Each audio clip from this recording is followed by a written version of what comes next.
Wobble up a dub dub, everybody! I have decided to analyze the entire series Rick and Morty. Yeah, that's right, an entirely edited video essay about the best show in the world, coming in 2 or more parts. I'll be talking a little about each episode, as well as analyzing what tools and weapons Rick uses. I'll let you know when there's spoilers coming up, so you don't have to stop watching yet. This show is very much worth your time, and I think it's unrivaled when it comes to sci-fi adventures. I just love to see what Rick gets up to, and I've seen every episode at least 10 times, so who better to talk about the show? I just had to do it. You know, there are just so many people out there who unironically don't have the IQ to understand this show. I know it's a big meme. Oh, the show is so smart, you gotta have a big IQ. Yeah, I know, okay? You guys don't think so, okay? And then, yet you are out there and you're like, oh, Rick and Morty, oh, it's so boring, oh, it's decreased in quality, oh, Rick's too powerful, oh, it doesn't make any sense, there are no stakes, he's too powerful. And I just can't stand it. You people are pathetic and stupid, and I'm here to tell you why this show is great and why you need to be smart. And you're not smart if you don't think it's great. It's really that simple. Okay, so the show seems to think that Rick is the smartest man in the universe. It makes that point quite a lot, you know? So you might be forgiven for thinking that now the stakes are low because he's so smart, he could probably just see any kind of problem coming. But that doesn't even make sense on a basic level. The show isn't about the universe, it's about the multiverse, and there's all kinds of crazy shit out there that's gonna be a problem, like especially other Ricks. There's so much shit out there that's smarter than Rick, maybe, or maybe not, I don't know. So that just means that the show is unpredictable and any kind of crazy shit could happen, and that's really good. And the fact that Rick is very powerful shouldn't matter either, because in most TV shows the main character isn't gonna die, so I guess no TV show has any stakes then. You see, these criticisms are so stupid, they're barely worth my time. And that's why you're gonna have like a baseline IQ, I guess. So let's just go right into it. Let's take some mega seats up your butt so you can temporarily become smart enough to understand this great show before you lose control of your bowel movements and most of your motor functions. The reason why I'm making this video now is because Season 6 is coming out soon, or it has come out already if I've been too slow, or if you're from the future. I was sick for a while, otherwise I would have been in time. So I will be covering all the seasons, starting with Season 1 in this video, to prove to you that Rick and Morty has in fact only become better, with the last 3 episodes of Season 5 being the best thing ever. Another reason for me doing this retrospective is that the Season 5 finale doesn't make a lot of sense. They added a big old backstory to Rick, where he was a big deal to other Ricks and he helped build the Citadel in the past, which doesn't really work with the way he interacts with it in the other seasons. To me, it seems unnecessary to add that pointless flashback to Rick's previously unseen life in the final episode that contradicts what we've learned so far, which is tragic because the previously unseen flashbacks that they added to his life in the Bird Person episode were great and they made perfect sense.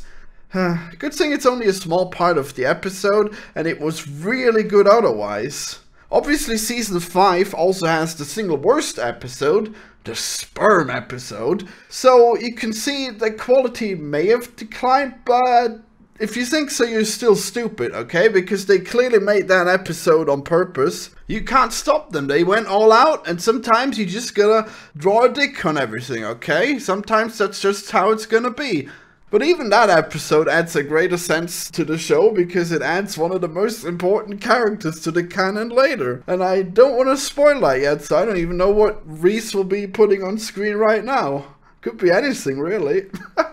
When talking about the show in general, most people agree that Rick knows that he's in a TV show. He constantly breaks the fourth wall and talks directly at the camera, so that one's pretty clear, right? But my theory is that he's personally editing the show. I think they confirmed that in the comics, but the comics aren't canon, so whatever.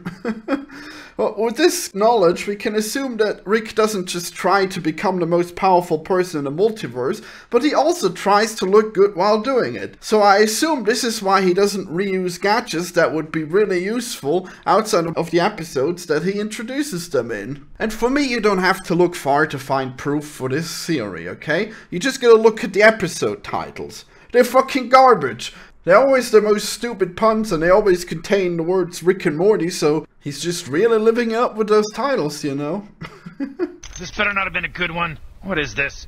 Great, booger AIDS booger. I gotta start using real file names. In this episode, Morty's Mind Blowers, it's revealed that Rick can take his own memories and Morty's memories and edit them together into movies. Hey, how come I was able to see those other people's memories? I wouldn't have been around for that. Yeah, sometimes I gotta do a little editing, Morty. You know, it helps the Mind Blowers play a little bit better upon revisiting. Alright, so with that out of the way, let's jump right into the episodes and go for them one by one. Episode 1. In the first episode, we have a scene where Rick gets drunk and tries to blow up mankind with the Neutrino Bomb and passes out before he's able to disarm it. The show actually leaves it unclear what happens next. Does Morty manage to disarm the bomb? If so, that would be a miracle. Maybe the bomb was a dud and it didn't go off. In the Vindicator episode, it is later confirmed that this actually happens and it's canon, and Morty has had to disarm a lot of these bombs, and sometimes he didn't have to because they were duds. So, hopefully it was a dud. I mean, you can go back and you hope, oh, maybe that was a Rick from an alternate timeline, or maybe that was a dream or something, but no. Rick really tried to blow up the world because he got drunk. So that's a good introduction to the show. In the actual episode, Rick abducts Morty from school so he can pick the mega fruits from the mega trees, Morty, in another dimension. It's pretty clear that Rick is much weaker than in the later seasons. He probably just started out doing adventures with Morty, and this is probably one of the first few adventures that Rick and Morty go on. Morty's really freaked out by this alien world, so he's never been to one before, so that's pretty cool for him. So Rick needs the Mega Fruit to achieve temporary Mega Intelligence. I think most likely Rick has found a way to make the effect permanent, and is using it to enhance his abilities and quickly build gadgets later on. This is likely why he's able to make the dog smart so quickly. Surely he's found a way to replicate the effect of the fruit and insert it into the dog somehow. And likely used it on himself at some point. Later in the episode, we see the effect of the Mega Fruit on Morty, where he knows the number pi and the laws of thermodynamics. The fruit has the power to create knowledge in a person that the person didn't previously have. Maybe you could figure out what pi is if you're really good at maths, I guess. And I mean, it took mankind ages, but I guess you're a mega genius because of the fruit. But you can't figure out the first law of thermodynamics because you wouldn't know which order they go in or how it was arbitrarily phrased by the humans, alright? So that's not intelligence, that's sci-fi magic. And equally, the way that some people think of intelligence is to conflate it with competence or knowledgeability. But it isn't either of those things. And neither is what this fruit gives us. This fruit gives us, I guess, knowledge and magic. So that's pretty cool. Rick thinks he's the smartest man in the universe. Maybe later the multiverse. The Rick is Rick. Being Rick means, of course, to be smart. Ah, yes, an interesting premise. In many books or shows, let's say for example Sherlock Holmes, intelligence just means that the character is a fucking weirdo who ends up knowing what exactly is gonna happen because he's read the script. Rick is definitely smart, but that doesn't mean that he always does the smartest thing for every possible situation. A lot of low IQ people out there are just saying, oh, Rick forgot to do this one thing, and that means that he's not the smartest man. You fools! IQ is a social construct. If Rick took a standard IQ test, he would get, what, I guess 200? Whatever the max is. I mean, what can he do more than get every question right? I mean, yeah, I guess that's probably in the way that he's smart. I mean, yeah, mega fruits are important to his work, and mega fruits allow you to have the answer to every question, so, wow, how smart. So that measure would be pretty useless for getting the single smartest entity in the universe, wouldn't it? What is the smartest man even? A man who can do any math equation? The man who never has to do any hard work because he's always busy working smart? The man who has manipulated everyone around him to do his bidding? Most of those things aren't actual signs of pure intelligence. To me, the answer is that intelligence is just not easily measured. Rick is clearly self-destructive. That's not very smart, is it? So sometimes he's stupid, sometimes he's smart. When he's smart, is he the smartest man of them all? Maybe. But most of the time, Rick's intelligence just means that he can make whatever tool he wants to solve any given problem. And that power is likely enhanced by whatever he did with those mega fruits. So is he now naturally super smart? Probably. He apparently discovered the portal gun launcher by himself, and then he became the smartest man in the universe, because fruits. Well, in Season 5 it is confirmed that Rick is the smartest man in the universe, as measured by himself. So I guess he certainly has a high opinion of himself. He just measured the universe and found that he's the one who has the most mega fruit in him, you know? He's undeniably very powerful. He can fistfight a god. He can hack a device that is currently hacking his brain. He can build a spaceship out of trash, allegedly. I don't think all that stuff was in the garage. Unless there was a second car and you just rebuilt it to fly. Like, where did he get all that glass and metal? Was Cher just hoarding in his garage? Just tons of car parts? So anyways, back to the first episode. Rick cares about science. He goes on an adventure to an alien planet. He explores. He brings Morty along. He neglects Morty's safety. He does a little terrorism because it's the most convenient way to get back home in time. And meanwhile, the family discusses whether or not Rick is good or bad for Morty. And Cherry was trying to get him to a retirement home. But then Rick just plays a big old trick on them and makes them think that he's actually good for Morty.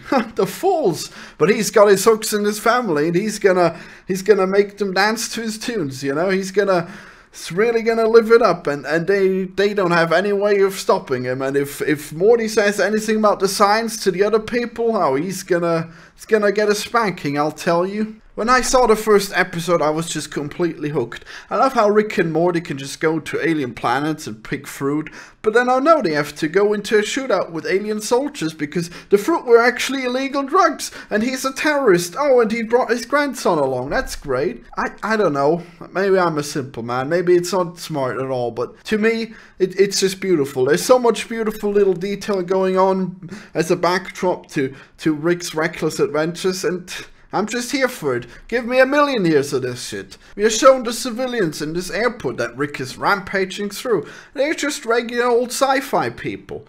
They're just trying to live their lives, and now Rick is shattering them with his selfish desires. And Rick also uproots the lives of the people at Morty's school, because he just mercilessly murders that kid that was bullying Morty. Even the alien cops, which Rick as a freedom fighter might have a point in killing, are shown as being brutally murdered and crying out for their loved ones. All must suffer in Rick's pursuit of power, and Morty must keep his mouth shut, because if anyone knows what these two are up to, they would surely object. I love the creativity on display here. All these random aliens that are just on screen for a few seconds, and the pacing is so fast. There's a lot of adventure that's going on in these 20 minutes. And it's just a lot of interesting premises that are explored in each episode. Now, normally you want things to have more time to breathe in other shows, but in Rick and Morty it's all killer and no filler. Okay, the B-plot where Jerry tries to get Rick thrown into a nursing home is silly and a little cringe, but it adds a lot to the charm to see how Rick and Morty are on a completely different level than the rest of the world, including their family. To me, the fast pacing is just great. You might not get it all on the first watch. You probably will, it's not rocket science, but if your complaints are with the plot, then you probably just didn't get it, okay? You probably just missed something. This show has a quality that very few shows have. Replay value. Yes, I know, you're so busy, you'd never watch a show twice. But sometimes to me a show is just so cool that I want to see it again and again. But most of the time, that will get boring pretty quick unless I had a lot of time to forget what happened. But not with Rick and Morty, because Rick and Morty is so fast-paced and condensed, there's always something new that I missed previously. Normally, you don't need to rewatch shows too much because there are boring parts that will annoy you if you see them multiple times. The boring parts really ruin replay value, and you probably don't even know it because you don't watch it more than once. But Rick and Morty has almost no boring parts at all. I mean, obviously there are some things that will get boring on rewatch, especially if it's too many tropes, you know? Seeing a trope once is fine, but if you rewatch it and the show has a lot of tropes, it can get very annoying. Oh no, they're doing this bit again. Well, there are some tropes in Rick and Morty, but it's not that many, so it's good. Like, for example, when they do a thing that I like to call instant contradiction, where a character says something really bold, and then oops, immediately is proven wrong by circumstance. I usually hate that, and I roll my eyes so far into my back that my blood just squirts out. But luckily they don't do it much. For example, in the first episode, Rick says, oh, we gotta go out there, we gotta meet our fears, face them, face on, and then, oh, there's a huge disgusting monster, and he's like, oh, I've never seen that before, run Morty, run! Like, obviously that was pretty stupid, but it was still a good execution of that trope. I just hate, like, those tropes in general, because they're predictable and annoying, but, you know, they're rare in this, so it's good. So, this is why Rick and Morty is the show that I choose to watch 10 times, and no other show. And maybe you can understand my passion at the end of this video. Or maybe you'll be convinced I'm crazy, who knows. But genius is always close to madness, so just like Rick, I don't care what other people think of me. Wouldn't it be stupid if, like, for example, right here, there was an example of me really caring about what other people think of me? I'm sure that won't be what my next video will be about. Anyways, now's the time that we've been waiting for. Now I'm going to be analyzing Rick's technologies. And I'm sadly going to give a spoiler warning here. You might want to watch the first season. It'll make a lot more sense to you having seen the show now that I'm going to be talking about these technologies. But who knows, maybe you're a mega genius and you understand Rick and Morty despite never having seen it. That'd be pretty cool. Rick Tech number 1, the flying car, which he has made in the first scene of the first episode. And it already has the computer voice, but it's probably not sentient yet like in the later episodes. Number 2, the Neutrino Bomb. It is strong enough to wipe out humanity, apparently. Later on he has bombs that are large enough to wipe out whole solar systems, and they're also neutrino bombs, but he probably isn't at that level of neutrino bombing yet. So I think a neutrino bomb is a bomb that doesn't deal a lot of physical damage, but it would just give everyone radiation poisoning. So he probably would use that to kill humanity, but not kill like most of the Earth. But still most of the plants, so I guess it's a pretty stupid plan either way. Number 3, the Freeze Taser, with apparently no way to unfreeze the target. He uses it to freeze Morty's bully, and he dies cause he shatters. Oops. Number 4, the Portal Gun, his most recognizable gadget, which he uses in almost all episodes. Rick puts Morty in a lot of danger in this episode for his own ambition, but he did waste the last of his portal fluid to heal Morty's broken leg, so there's at least some humanity left in him. After this episode, Rick is always well stocked with portal fluid. Guess he has used his newfound super intelligence to acquire a lot of this resource that is valuable even to other Ricks in the Citadel. I like to think that Rick always learns to avoid getting in trouble in the same way twice, by adding new and helpful things to his tool belt / lab coat. Number 5, gravity boots. A gadget which he only uses in this episode, probably because in the future he will just portal wherever he wants to go with his new abundance of portal fluid. Even though it would have been pretty useful in that one episode with the giant steps. Oh well. He also has a leg healing potion that he has acquired from a future dimension. In the comics it is explained that this future dimension is not actually in the future, it's just a dimension where people shit a lot faster, which allowed them to develop technologies faster, because they didn't waste so much time in the bathroom. How useful. Sadly, we don't know if Rick has used any crazy form of transportation to travel to the airport on this alien planet. And that's a list of technologies used by Rick in episode 1. Isn't this exciting? Now let's talk about episode 2. Rick decides to incept Morty's teacher to ensure that Morty gets good grades, without making Morty smart, which would conflict with Rick's later goals of keeping Morty stupid. As we learn later, Rick needs to stand next to stupid Morty to become invisible to authorities who have some kind of brainwave scanner. Brilliant! Don't be a baby! You avoid getting shot in real life all the time, Morty! Just do the same thing here and we'll be fine! Things go pretty wrong when they encounter the horror movie star Freddy inside the dreams of the teacher. Man, I just love the writing in this stuff. It's just unbelievable.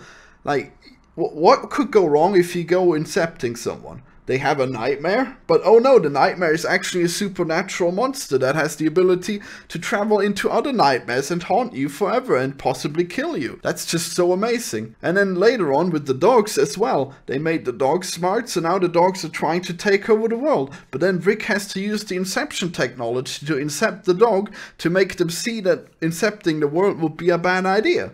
They've brilliantly set up these different themes, and they've brought them to a very satisfying conclusion in the end. I am just constantly stunned at the quality that goes into these episodes. Anyways, let's talk about the technologies. Rick Tech number 1. The Smart Cap for dogs. I assume it uses the effect of the Mega Seeds, but in a permanent way, powered by electricity. Number 2. Inception Mind Probes. Rick apparently has access to all of his technologies while he is in the dream. So he has several Inception probes that he can use on people also inside the dreams. That's pretty cool. Since Rick has access to all of his tools, it would have been a good idea to bring a weapon in case you have to fight this nightmare monster, but I guess that wouldn't have been a very likely thing to worry about, so I guess it makes sense he wouldn't have this. He definitely doesn't have a gun yet at this point. Number 3. Rick has some kind of fast welding tool that he uses to cut the family's handcuffs. As you can see, when Rick is opening his coat, he is still carrying the Freeze Taser from episode 1, so that's a nice little detail for you. Number 4. Pills that make your kidneys shut down. Very convenient to have. Not for Morty though. In episode 3, Rick tries to make money by building a theme park inside a hobo's body. An amusement park inside a human body. Science isn't cheap, Morty. This should really help put a dent in the overhead. Guess he was still reliant on buying things at this point, giving these early episodes a much more grounded feel. I like to imagine that he spent thousands of dollars on that Inception kit from the last episode. Morty, a moment of your time? Funny how polite and sociable he is to the family, but then when he is alone with Morty, he just shoves him into a shrink ray tube and on a dangerous adventure. Rick is almost entirely useless in this episode and Morty has to do all the work. But in the end, Rick's solution to the problem was hilarious. He put a bomb into the body and enlarges the body, and then ooh, there's blood raining all over America. Of course, he could have just shrunk down the car and flown Morty out of there, or sent down the portal gun. That would have been easy, or cut the body in half, letting them out easily. Enlarging the body and blowing it up was nearly entirely pointless. He still needed the crew to get to the nipple. Getting them back to regular size should have been pretty easy, you know? You already have a growth ray and they could have just walked away from the body, so you don't accidentally grow the body.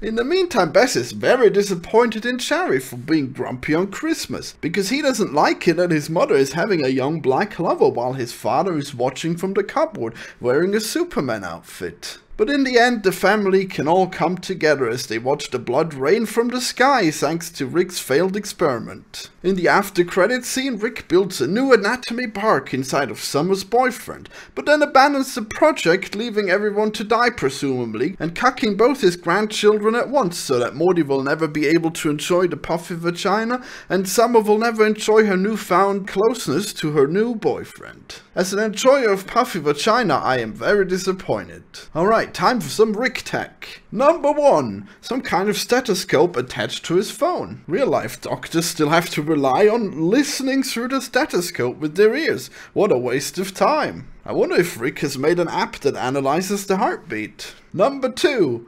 A diving suit for Morty with a comm system. Number 3. A shrink ray. Guess this episode is pretty tech heavy since he probably built a lot of the park, such as trains and attractions. Or most of the work was done by that weird cell with the mustache and Rick merely contributed really rapey pirates. Who knows? Number 4. A tube that cures tuberculosis or whatever else, who knows. That Rick probably could have used at any time. Too bad he couldn't have made that tube also diagnose whatever disease needed to be cured. Rick specifically states that he can't cure death yet, so he's clearly no god yet. Number 5. A car-mounted growth ray. If only he could have used that growth ray on a piece of gold to solve his money problems, instead of endangering everyone around him. The effects of the shrink ray and the growth ray are most likely permanent as people are living their lives inside of Anatomy Park. And later on in the car battery, Rick is stranded in the miniverse for several months, so yeah, he didn't just burst out of that one by becoming big again. In episode number 4, Rick, Morty and Jerry find themselves abducted and put into an alien scam simulator. Intelligence apparently is a very important part of this episode. Rick almost immediately figured out that he is in a simulation, while Jerry is so unaware that he doesn't even notice for a really long time, despite all the obvious issues with this simulation. Human music. I like it. This is pretty mean to Jerry as usual. I think it's possible to fall for a scam if you have a really high stress day, as Jerry clearly does here. After all, his advertising campaign was so bad that it would actually get him fired in the real world. Some days you just can't win, huh? Morty wants to deny that he's in a simulation and maybe even wants to stay here so he could have sex with Jessica. Silly Morty. So Rick has to best the aliens in a battle of the minds to escape the simulation. The aliens thought of a fairly smart plan by putting a simulation inside a simulation, and then only messed it up because they already tipped Rick off of what they were actually after in the first simulation. So Rick of course tricks them to explode and escapes. This is a pretty cool episode, especially relevant with how many scams there are out there these days. Imagine how powerful they could be if they had access to better and better AIs. They could simply program a computer to convincingly act like your online girlfriend until you buy her gifts. Just like scammers are trying to do now, only that they eventually have to give up when the chance of you giving the money is smaller than the time invested would make it worthwhile. But if we're talking about an AI, they could just scam you indefinitely and take you for everything you've got. Anyone on the internet could potentially turn out to be a simulation, only waiting to trick you into giving them any amount of money you can. Like a Twitch streamer. $5 a month! But personalized for you. Anyways, this episode is clearly 10 out of 10, just like all the episodes so far. It's kinda too bad how much it has the need to shit on Jerry though. It sets up a clear hierarchy of intelligence, with Rick at the top and his victory inevitable. Jerry and Morty are so far below him they're hardly even worth his time. It's pretty sad if you view intelligence as the only aspect of a person worth anything. Rick is definitely a sad old man, but sadly the show seems to agree with him quite a lot here. And the hatred for Jerry and the people that they think is stupid is just really weak. Not very charismatic. Either way, I'm very happy with how the show tells a story about Rick. Normally, genius characters are handled very poorly, like Sherlock Holmes or Dr. House, where they just use the big brain as a mean of reading the fucking script. But first we need to know one thing. Have you ever appeared in any pornos? Who even cares who the real killer is or what the real disease is? This is such poor character development. Sometimes it's a monster of the week, sometimes we learn something shocking about Rick, or about what he has done to Morty, or sometimes he turns into a pickle. Rick is the only genius character that actually uses his brain to get into interesting situations, rather than just using them to solve boring puzzles. Well, he and maybe Walter White. A boring way to be a genius is to reveal at the end of the episode that everything was actually part of your plan, and you had the last laugh. Okay, so technically that is what happens here, but at least it's still a really wild ride. But thanks to the short runtime of these episodes, even this stupid trope doesn't bother me for very long. At least we didn't watch a whole movie only just to find out that the genius character was very smart in the end. And in the end it undermines this stupid trope by showing Rick in the end credit scene being uncertain if he is still in a simulation. Ha! Poor Morty. Oh, son of a bitch! Are you a simulation? Rick Tech! He didn't actually use any of his own tech in this episode. Good to see that he's still really competent without all his technologies to rely on. Episode number 5. Looks like Morty is entirely sick of Rick's bullshit. Could have been pretty interesting to talk this one out, but Morty is easily appeased by taking the reins in one of these adventures. In the meantime, Jerry is humiliated and almost killed by Mr. Meeseeks, and Bess almost runs away with the Meeseeks. Oof, there sure are a lot of episodes where they almost break up. Too bad Jerry didn't use the Meeseeks to find a job for him. That would have solved all his problems. Rick is very annoying and petty, complaining about everything and not contributing much to the adventures. But in the end he does the right thing and the conclusion is very satisfying. And now every 10th adventure will be a Morty adventure. Rick says the universe is a crazy and chaotic place, and maybe we'll clean it up every once in a while, Morty style. Too bad they never bother going on adventures to do good things ever again. Instead of Rick trying to adopt the good traits from Morty, everyone in the family just becomes more horrible, like Rick. I genuinely think that the show goes too cynical in the end, and it's hardly fun having 3 characters become as annoying as Rick, and Jerry's just everyone's asshole. It's pretty sad that this show is already one of my favorite shows. It's crazy to think how good it could be if they made the family less cynical. Alright, Rick Tag. Number 1. Rick has some kind of Ghostbuster device that captures ghosts. And apparently he sells the ghosts for money, so that's good. Or does he use them to do terrorism for him? Who knows? Number 2. The Meeseeks box. Possibly not made by Rick, since later it's mentioned that there's different brand of Meeseek boxes. Or maybe they're made by other Ricks from the different multiverse, who knows? Maybe Meeseeks exist out there in the wild, but Rick has found a way to capture them in this box and reproduce them. Absolutely no way to tell. Number 3. This is the first episode where Rick uses one of his own guns to kill the pedo jelly bean. In this prototype version of the gun, the crystal is red instead of green, as it's shown later. Is this where he starts carrying a gun on him? I guess this means that Rick has transitioned from a scientist into an adventurer full time. Cool, I guess. Sure, it's too bad that in the season 5 finale he's been shown to have been a badass way before the show started, which doesn't really make any sense since he's only now started carrying a gun. And I'm not talking about his freedom fighter days here, because those are obviously fine canonically. I'm talking about the fact that he was able to wage war against hundreds of Ricks, so he would have been like insanely good at warfare, so I'm not buying that part. In episode 6 we have some good old-fashioned fun where Morty tries to rape Jessica by using a Rick potion to turn her into an obedient sex slave.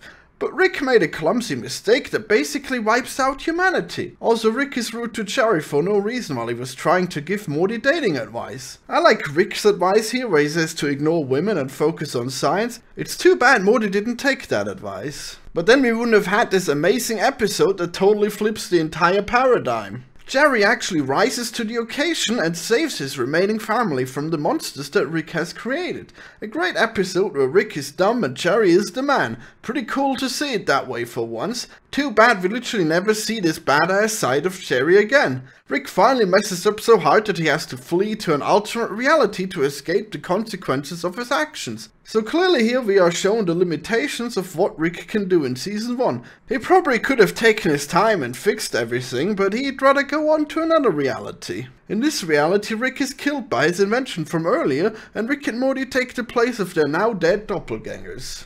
Is the real Rick the dead one or the living one? Does the show follow the same Rick and Morty every time? The storytelling implies that the living Rick is the one we've seen all along, and it's pretty clear the show usually follows the same Rick and Morty all the time, even though it is hard to tell sometimes with the later shit such as Poopy Butthole and Mr. Nimbus suddenly being part of the show despite never having been introduced. This is the first episode where we see Rick and Morty die, other than in the intro of course, so clearly Rick is still very mortal here. So this episode reveals the multiverse and suggests that our Rick is exactly the same as these other Ricks, or else he wouldn't have made the same stupid mistakes of making a love potion that ends up killing humanity. Wouldn't that be nice if we could tell a story about a normal Rick instead of having to pick out a really special one and give him a really special backstory? That doesn't really change anything in the present, but we just had to do it because it was so important to us. Well, I guess season 6 will reveal if there's any merit to this crazy backstory. Anyways, Rick Tag. Number 1, an ionic defibrillator. We don't know what it does except for accidentally blowing up and killing Rick and Morty. It appears to have portal fluid in it, so it probably does something with the multiverse. Number 2, some kind of DNA combiner that Rick uses to make the potion. Looks kind of like a blender. Number 3, Rick Potion number 9. Not only makes people fall in love with Morty based on his DNA, but they also know his name and what he looks like. Pretty amazing what they get just from a hair of his DNA. Number 4, the interdimensional goggles allow Rick to see through the eyes of Ricks from alternate realities. I wonder if the Council of Ricks considers it a crime to spy on other Ricks. Rick uses this to scout for a timeline where the other Rick died. But as shown in Interdimensional Cable, it can be used by anyone for any reason, and all Rick needs to do to take the place of his dead self is a portal gun and a shovel. So not sure what the backpacks are for, since Rick could just portal to any reality for any reason, and he didn't really need the backpacks to do so. Also, Rick's car can now apparently spray chemical agents into the atmosphere, infecting the entire planet. How useful. In episode 7, Morty has apparently moved on from his drama from the last episode pretty quickly, and now wants some good old-fashioned fun with a sex robot. Good for him. Sadly, his luck is short-lived when the robot gives him the most common STD of all, a baby. Rick tries to kill the baby, but the family would rather risk the entire planet being exposed to a potentially dangerous alien than seeing one late-term abortion. Fucking pro-lifers. Rick is very sexist and doesn't want Summer to come along on an adventure, but he doesn't get a choice, sadly. Good thing Rick has now a gun and can use it to save Summer from being eaten by a bunch of alien cavemen. Although Rick's apparent sexism seems to serve him well in his adventures usually, it gets him in a lot of trouble here as he finds himself in an extremely sexist society run entirely by women. Meanwhile, Morty is trying to raise a baby, which goes horribly wrong. The rest of the episode isn't that interesting and tries to be funny with mediocre gender stereotypes and stereotypes about raising children. 8 out of 10. This is my first non-perfect rating for an episode, but at least this episode completes the hat trick of attempted rapes. Morty almost got raped by a jelly bean, then Morty almost raped Jessica, and then Summer is almost raped by a bunch of right space cavemen. Good thing this channel was already demonetized so I could deliver you the most in-depth Rick and Morty analysis. Rick Tag. Number 1. Rick buys something he plans to make into a defraculator, whatever that may be. Apparently Rick doesn't have a convenient way of getting more space currency yet, or he just likes to haggle. Number 2. Rick stuns the robot with some kind of stun taser that looks the same as the Freeze Taser from episode 1 but slightly different shaped and white. Maybe he made a version of it that can freeze things without literally turning them into ice and killing them. How thoughtful of him. In this episode he uses his iconic laser gun a lot, and that's cool. Number 3. The Grappling Hook. Rick attaches a grappling hook to his gun and then launches it, so it appears to be some kind of multi-purpose gun that could launch other things as well. Guess we'll have to keep an eye out on it to see if he uses it again. Also, Jerry's car is destroyed. Wonder if it gets repaired by Rick off screen since he has it again in episode 11. Episode 8. Rick and Morty watch TV while the family goes through some drama. Jerry and Bess almost break up again, but then they see that Bess and Jerry's from other dimensions can't be happy without each other either, so we have a happy ending once again. Rick Tag. TV from infinite other dimensions, many of which don't make the smallest amount of sense. It's fun for a while, but it has no replay value. Not too much into this random stuff anymore. Thank God they stopped doing these in later seasons. The family uses the interdimensional goggles to spy on other versions of themselves. Good thing they don't find the reality where Rick and Morty turn everyone into mindless monsters. Episode 9. Bess is nice to Jerry for once and forces Morty to spend some time with him. Unfortunately, they get kidnapped to Pluto and caught up in a conspiracy. Of course Pluto's a planet. Well, that's retarded. Rick is bored and he sabotages Summer's part-time job. It's a pretty fun episode, seeing Rick face off with the devil and Morty and Cherry being forced into an adventure together. Cherry is a little annoying at first, but the overall ending of the episode is very satisfying. Love the song and the montage. Rick Tag. Number 1. Butterbot. A robot who was designed to pass butter but is sentient enough to understand the horror of his existence. An essential kitchen appliance. Number 2. Several elaborate devices to measure evil and curses. Number 3. He used the serum to cure Mr. Goldenfold's impotence.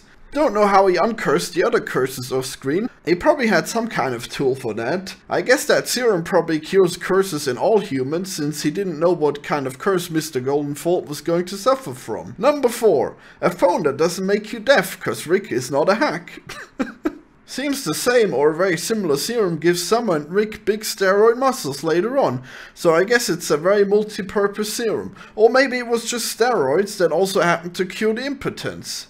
In episode 10, Rick is framed for murder and hunted by the Council of Ricks. Since Rick has access to all possible realities, of course the other Ricks do too, and they built the Citadel as a place for Ricks to hang out. This is easily the best episode of season 1 and has cemented Rick and Morty as one of the greatest sci-fi shows out there. It would be easy to just have sci-fi adventures without consequences all day, but if you have technologies of this caliber, of course there are other people who do too, and they want to hunt you, and in fact there are all other Ricks as well. Isn't that interesting? Are these the highest stakes that Rick has talked about in episode 1? Here we can see what can be accomplished if the right priorities are in order. The Ricks have built a utopia for themselves.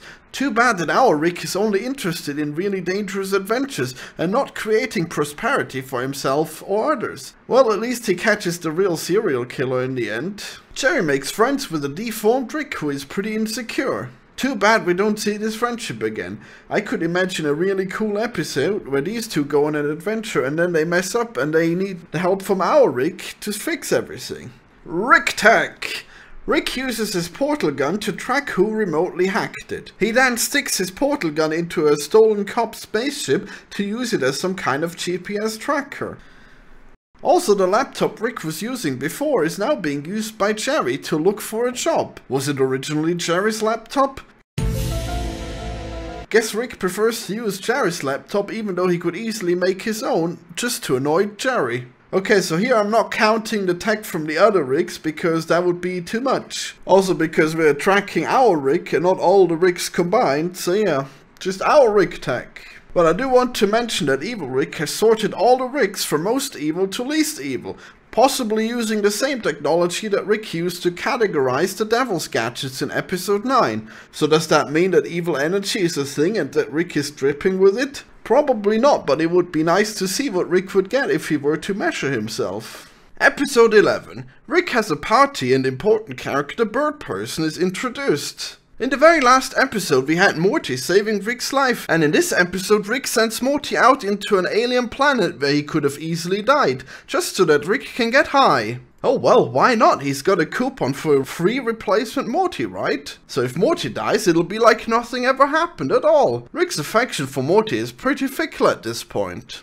Morty actually realizes this fact, but still chooses to stay loyal to Rick, proving that character motivation in this show are entirely nonsensical and only serve to create dramatic moments. Unless, of course, you drink the Kool-Aid from the Season 5 finale where we find out that Mortys are actually genetically engineered to be highly codependent on Ricks.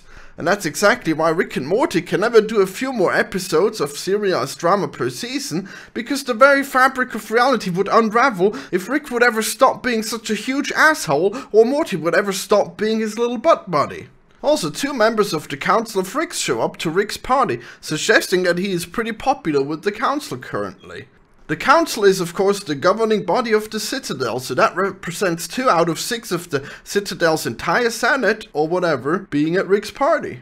And then Rick stops time in order to clean up after the party. I sure hope Morty didn't realize that he could do all kinds of perverted things to Jessica while she is frozen in time. Later we see that he uses an invisibility belt to perf on girls in the shower. They are shown pulling down the pants of random people on the street. Sure hope Morty didn't decide to pull down his own pants, if you know what I mean. Jerry is shown to have sex with a frozen simulation of Beth in episode 4, and it was according to him the best sex he ever had. So I guess Morty must have really missed out on having sex with a frozen Jessica. Or would that destroy her since she is frozen in time? Would that mean that Morty's little wiener would be going at the speed of light? Harder than a bullet? Probably best not to think about it. Oh, also Jerry is almost raped by an elderly Mexican woman. Rick Tag. Number 1. Synthetic laser eels. I guess they seem to be alive and able to fly and very destructive. I wonder what nefarious purpose Rick would have had for them if they hadn't escaped. In this shot, right before Morty finds out what squanching means, we see all the previous stuff from the garage. The ionic defibrillator that killed them, the shrink ray, the DNA mixer that made the love potion. If only Jessica had known what that device was used for. Wait, didn't the defibrillator blow up? I guess he took the one from the other reality with him. Number 2, a device that transports the entire house to an unknown dimension. So I guess Rick has different ways of teleporting, but they're not as convenient as the portal gun that he usually keeps with him. Number 3, a weirdly romantic projector of some sort of galaxy not to scale.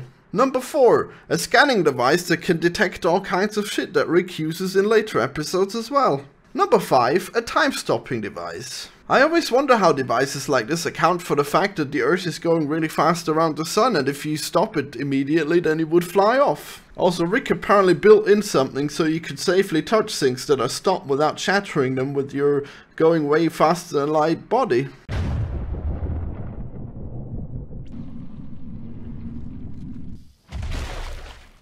Did I do that? So in general, I would say that season 1 is 10 out of 10. Like every season of Rick and Morty, a collection of short adventures full of smart and interesting things that happen. Sadly, the art style is definitely not there yet, just look how ugly the humans are. Season 2 is luckily much better visually, beautiful even, and it looks better each season. But story-wise, season 1 is definitely as good as the rest. The episodes in the first season aren't connected by an overarching story, and that doesn't really change. You'll get 1 or 2 story episodes per season, and the rest is just fun adventures.